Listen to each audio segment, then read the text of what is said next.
시간 관리의 시대에서 에너지 관리의 시대로 커피만 남은 커피 브레이크. 아내는 커피광이다. 신혼집을 구하는 조건도 스타벅스가 10분 거리 안에 있어야 한다는 조건을 걸 정도였다. 그런 아내가 유럽 여행을 갔을 때의 일이다. 종일 걸어다니다 보니 몸이 노곤해 시원한 아이스 아메리카노 한 잔이 너무 간절했다. 요즘 말로 카페인 수혈이 간절했던 것이다.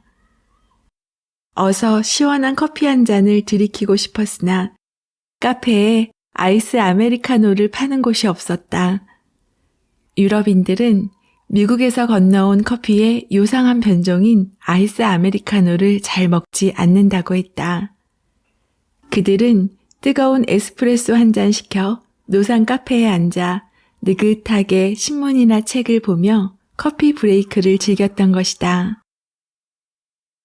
2018년 기준으로 한국의 커피 섭취량은 1년에 353잔이다. 하루에 한 잔 정도는 꼭 마신다는 결과다. 직장인이라면 누구나 공감할 이야기다.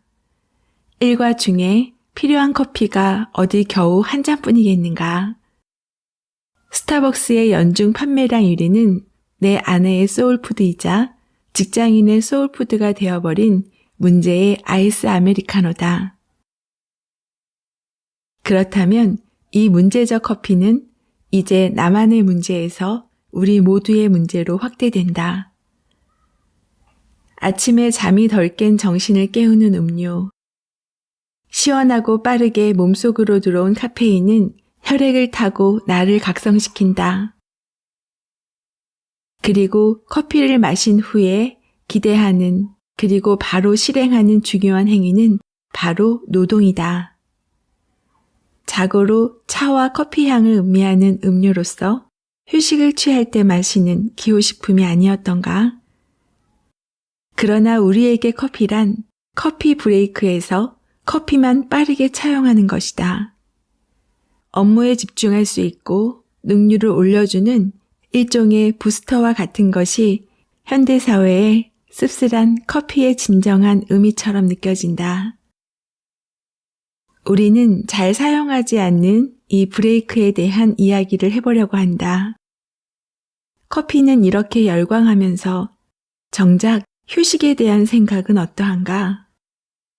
유독 목표가 뚜렷한 삶을 살아왔던 우리는 태어나서부터 성인이 될 때까지 성인이 되어서도 좀처럼 끝나지 않는 목표를 달성하느라 고된 삶을 살아간다. 좋은 학교, 높은 연봉을 보장하는 직장, 배우자를 만나 내 집을 마련하고 아이를 낳고 그 아이들 또 나와 비슷한 인생의 굴레로 교육시키며 산다. 개인의 선택은 조금 다를 수 있겠지만 안정된 삶을 향한 인간의 욕망은 비슷한 삶의 모양새를 만든다. 그 안에서 우리는 얼마나 잘 쉬고 있는지 한번 생각해 본 적이 있는가? 안정적이고 풍요로운 미래를 추구하는 것은 언제나 합리적이고 효율적인 인간의 미래 선택 방식이다. 하지만 그것 자체에 매몰되면 우리는 자신도 자연의 일부, 하나의 생명체라는 것을 잊고 살아갈 위험에 빠진다. 나라는 인간 자체가 아닌 목표가 중심이 된 인생은 아주 위험하다. 당신이 나온 학교가, 다니는 회사가, 사는 집이 당신의 가정에 모두 소중한 삶의 일부일 수는 있지만 그것이 진정한 당신 그 자체일 수는 없다. 24시간 사회의 저자인 생리학자 마틴 무어 에드 박사는 이런 쉼 없는 삶에 대해 경고한다. 그는 본디 인간의 신체는 낮에는 활동하고 밤에는 수면을 취해야 하도록 만들어졌다고 설명한다. 하지만 현대사회는 어떨까? 노동과 휴식의 경계 없이 체력이 뒷받침된다면 우리는 24시간을 일할 수도 있다. 요즘처럼 비대면 업무가 활성화된 시점엔 더더욱 공감할 수 있는 부분이다. 일과 사생활의 경계가 모호해졌다. 디지털 기기만 있다면, 접속할 수만 있다면 언제 어디서든 회사 업무를 할 수 있다. 하루 만에 지구 반대편으로도 날아갈 수 있고 새벽부터 해외 주식시장에 접속해 주식 거래도 가능하다. 그러나 문제는 인간이 발전시킨 기술이 인간의 자연적인 신체 능력을 초과해 버렸다는 데 있다. 마틴 무어 에드 박사는 문제의 핵심은 인간이 만든 문명이 요구하는 것과 뇌와 몸으로 구성된 신체가 요구하는 것 사이의 갈등이라며 현대인들의 잘못된 생활 방식을 변화시켜야 한다고 강조한다. 즉, 우리는 자연적으로 인간에게 에너지 재충전을 위해 필요한 휴식 시간을 무시하면서 이미 가진 에너지를 소모만 하면서 앞으로 나아가고 있는 것이다. 에너지란 동력원이 없이 앞으로 나아갈 수 있다는 것을 상상이나 할 수 있을까? 이렇게 되면 필연적으로 번아웃 증후군에 빠지게 된다. 효과성은 물론 효율성에서 큰 구멍이 생기는 것이다. 행동심리학자 진 로호와 토니 슈워츠는 몸과 영혼의 에너지 발전소에서 이러한 상황의 핵심을 문제는 시간이 아니라 에너지다라는 한마디로 정의했다. 이는 무작정 두드리면 언젠가는 열린다는 식의 목표를 달성하기 위해서는 무작정 시간과 노력을 투자하면 된다는 식의 우리의 오래된 고정관념을 송두리째 뒤흔드는 주장이다.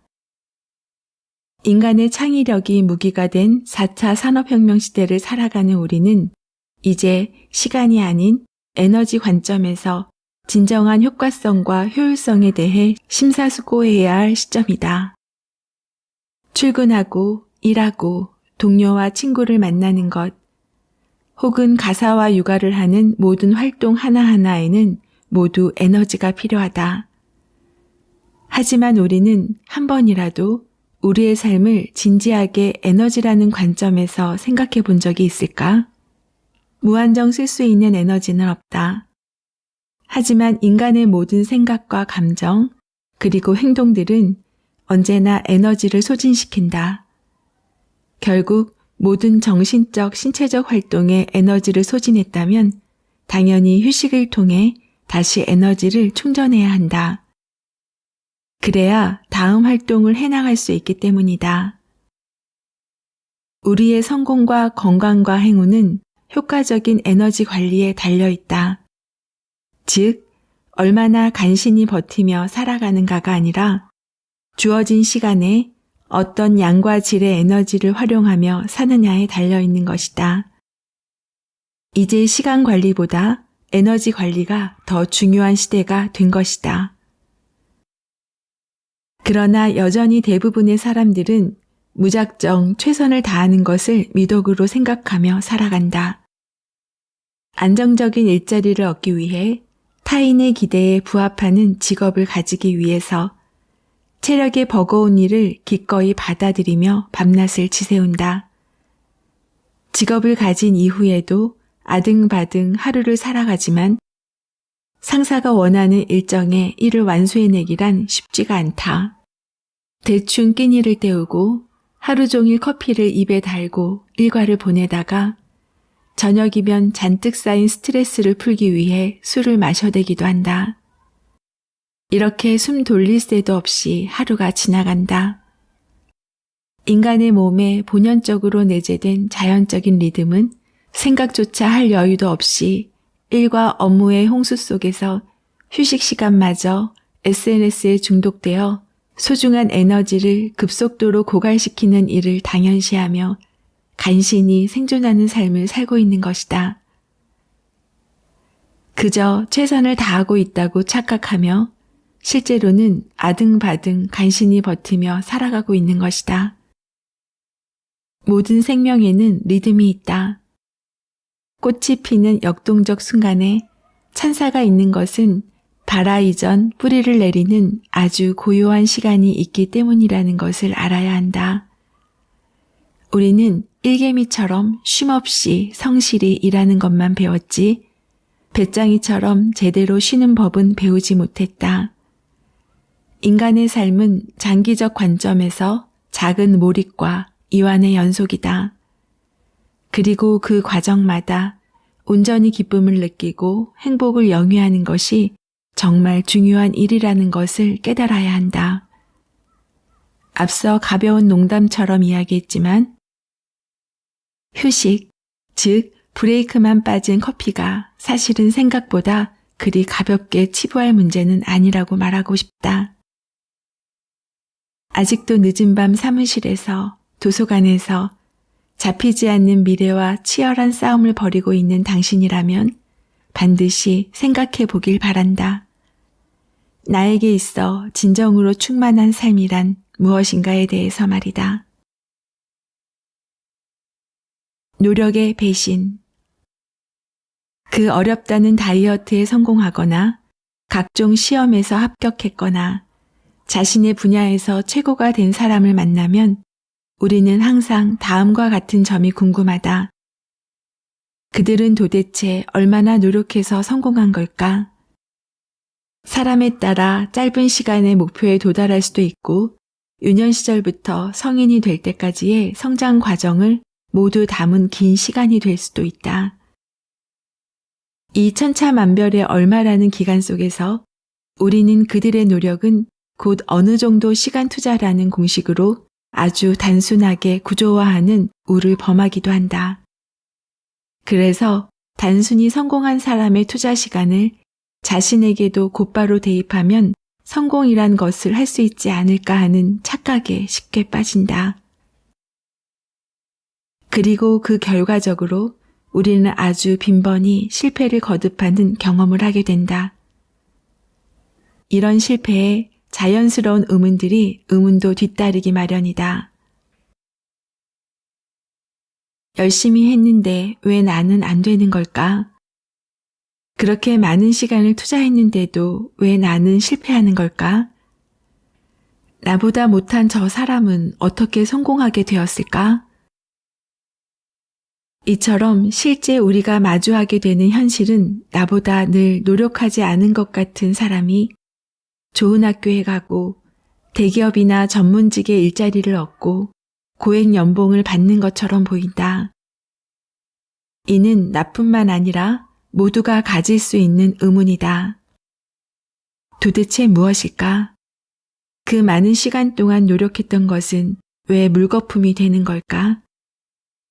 왜 당신의 노력은 자꾸 당신을 배신하는가? 이유는 간단하다. 어떻게라는 시간의 질과 밀도에 대한 해답은 찾지 못했기 때문이다. 이 해답에 대한 실마리는 안데르센 에릭슨과 로버트 풀의 1만 시간의 재발견에서 찾을 수 있다. 에릭슨 교수는 최고의 성취를 이룬 전문가들을 대상으로 한 30년간의 연구를 바탕으로 1만 시간의 법칙의 핵심은 얼마나 오래가 아니라 얼마나 올바른지에 달려있다는 사실을 밝혀냈다. 즉, 1만 시간의 법칙의 핵심은 무턱대고 열심히 하기가 아닌 제대로 열심히 하기라는 진실을 의미한다. 목표만 1만 시간을 거쳐 최고가 되고자 한다면 시간만큼 중요한 것은 어떻게 그 과정을 보내느냐에 따른 방법과 질, 즉 시간의 밀도를 의미한다. 결국 원하는 것을 얻기 위해선 어떤 시간을 보내느냐가 관건이 된다. 지금 나는 여러분들에게 묻고 싶다. 당신은 그저 불안과 강박에 쫓기는 마음만으로 단순히 시간만 때우며 무의미하게 인생을 허비하고 있는 것은 아닌지 말이다. 우리는 그간 무수히 들어왔다. 공부는 체력전이다. 취업은 장기전이다.와 같은 지극히 현실적이고 옳은 그 말을 말이다. 어떤 목표를 이루기 위해서는 내가 가진 에너지를 최대로 끌어내야 하기 때문에 체력적 소모가 대단하다. 어떤 일에도 무너지지 않을 단단한 정신력도 필요하지만 그 정신력을 든든하게 뒷받침해주는 것은 체력이다. 결론적으로 에릭슨 교수가 밝혀낸 월드클래스 퍼포머, 세계 최고 수준 성취자들의 핵심 비결은 두 가지로 요약할 수 있다. 첫 번째는 신중하고 정교한 연습이며 두 번째는 휴식과 몰입의 균형이라는 것이다.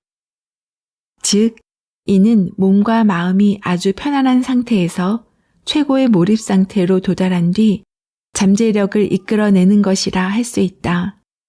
이 상태를 유지하면 갑작스럽게 아이디어가 떠오르는 유레카 모멘트를 경험할 수 있고 같은 일을 반복하는 악기 연주자나 스포츠 선수들은 계단식 성장 과정에서 수직적으로 성장하는 과정을 경험할 수 있다. 이는 마치 본인에게는 어느 날 문득 갑작스럽게 찾아온 선물처럼 느껴질 수도 있겠지만 사실 그간 수없이 자신을 도닥이고 달래며 신중하고 정교하게 세심하고 지혜로운 노력을 반복하며 얻은 진정한 결과물인 것이다. 이때 우리는 감히 이 말을 쓸 수 있다. 진정한 노력은 절대로 배신하지 않는다고. 이 진짜 노력이 바로 간헐적 몰입인 것이다. 이 간헐적 몰입은 번개처럼 왔다가 순식간에 원하는 것만 놓고 가는 일종의 마법 같은 일이 아니다. 간헐적이라는 사전적 의미처럼 얼마 동안의 시간 간격을 두고 되풀이하며 일어나는 현상이다. 그러니 이 간헐적 몰입이 될 수 있는 조건을 만들어준다면 반복적으로 일어날 수 있는 일이 되는 것이다. 간헐적 몰입은 개인의 노력 없이 얻을 수 있는 깜짝 선물도 아니며 성탄절에만 나타나는 산타클로스처럼 드문드문 나타나는 일도 아니다. 최고 수준의 잠재력을 이끌어내는 간헐적 몰입의 순간은 반드시 어떤 조건이 충족되어야 일어날 수 있는 현상이다. 일이나 학업만큼이나 휴식과 놀이 또한 신중하고 정교하게 계획하는 것이 중요하며 이는 바로 에너지의 활용이 핵심이 된다.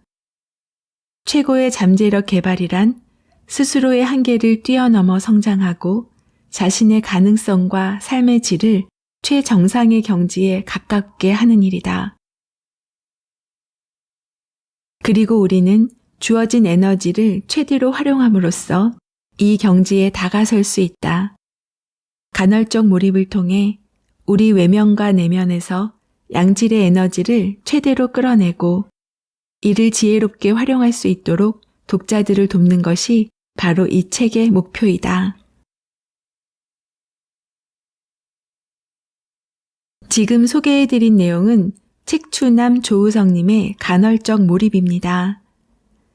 책추남님은 1만 권 넘는 독서량과 독서력을 바탕으로 진정한 변화와 성장을 돕는 보물과 같은 책들을 찾아 추천해주는 실버버튼 북튜버 채널 책추남TV를 운영하는 자기개발 전문 코치이자 브랜드 전략, 투자심리, 자기개발 분야의 전문 북코치님이세요.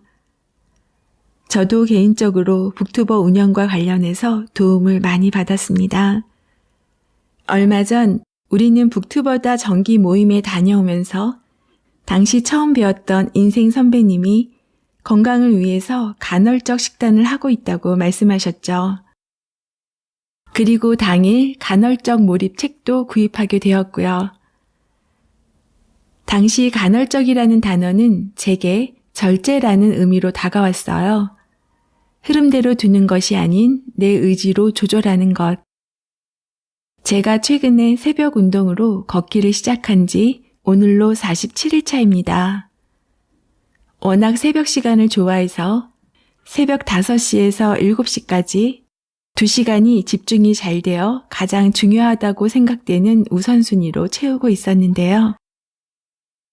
건강이 중요함이 더 부각된 최근 함께 책을 읽는 동생들이 새벽 운동을 시작하고 인증해주는 모습에 저도 우선순위를 운동으로 바꾸었어요.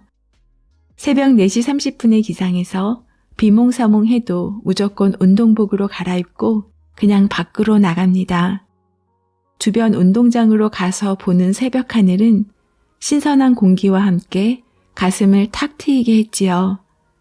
그리고 청소력을 잃고 나서 곧바로 실행하는 화장실 청소. 그래서 새벽 루틴이 새벽 걷기, 화장실 청소로 1시간, 책 읽기로 1시간 해서 2시간을 채우고 있어요. 신기한 것이 이 2시간이 정말 순식간에 흘러가 버립니다. 새벽 걷기를 할 때 처음에는 잡생각도 나고 오디오를 듣기도 했지만 시간이 지나면서 아무 생각 없이 내 몸에 집중하면서 걷다 보면 문득 새로운 아이디어가 떠오릅니다. 참 신기하다 싶어 돌아오는 대로 메모를 해둡니다. 결국 새벽 걷기는 생각 창고로 바뀌어가고 있습니다. 또 하나 달라진 점이 있다면 일어나자마자 책을 읽었을 때는 커피 마시는 것이 잠을 깨우고 책 읽기 시간 사이의 의식이었어요. 커피는 휴식이 아니고 책을 읽기 위한 행위였던 거죠. 그러나 운동을 하고 와서 샤워와 청소하는 사이 정신이 말끔해졌기에 커피를 굳이 마실 필요가 없어졌어요. 오히려 물을 계속 마시게 됩니다. 결국 건강에도 좋은 것이지요. 이런 것이 간헐적 몰입의 일부가 되는지 생각하며 책을 읽고 있습니다. 다음 영상은 간헐적 몰입의 원리에 대해서 소개해 드릴게요. 작가와의 만남 그리고 다양한 이야기를 전하는 미소영입니다. 오늘도 들어주셔서 감사합니다. 행복하세요.